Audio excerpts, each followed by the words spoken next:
La guerre de succession divise le clan Hallyday chaque jour un peu plus. Après Sylvie Vartan, Nathalie Baye a pris la défense de sa fille Laura Smet et attaqué rudement Laetitia Hallyday dans les colonnes du Figaro ce mardi 6 mars. Pour Laurent Lavige, le biographe du rocker invité sur BFM TV, cette dernière a désormais perdu la bataille de l'émotion, la bataille de l'affectif, la bataille du public. Depuis le 12 février dernier, le clan Hallyday se déchire. D'un côté, les deux aînés du rocker Laura Smet et David Hallyday ont décidé de contester le testament laissé par leur père devant la justice.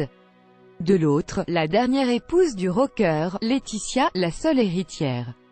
Récemment, les ex-épouses de Johnny Hallyday sont montées au créneau pour défendre leurs enfants respectifs. C'est Sylvie Vartan qui a ouvert les hostilités. La chanteuse a pris la parole dans les médias pour défendre son fils David Hallyday, et donner son sentiment sur l'héritage laissé par le rocker. Longtemps silencieuse, Nathalie Baye, la mère de Laura Smet, a également pris position.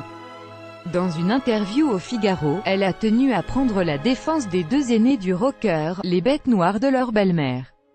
Des mots très durs à l'encontre de Laetitia Hallyday, mais cette dernière ne devrait pas contre-attaquer dans les heures qui viennent.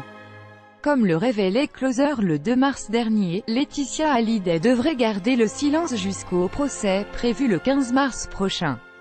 Elle avait néanmoins riposté par l'intermédiaire de son avocat le 1er mars. Maître Ardavan Amir Aslani n'écarte pas la possibilité d'attaquer en diffamation toute personne, remettant en cause le fait que Johnny Hallyday ait pris toutes les décisions concernant sa succession avec toutes ses facultés mentales et son libre arbitre. Il ne laissera jamais dire que son défunt client ait pu être une personne manipulée. Deux clans s'opposent et chacun fourbit ses armes avant le procès.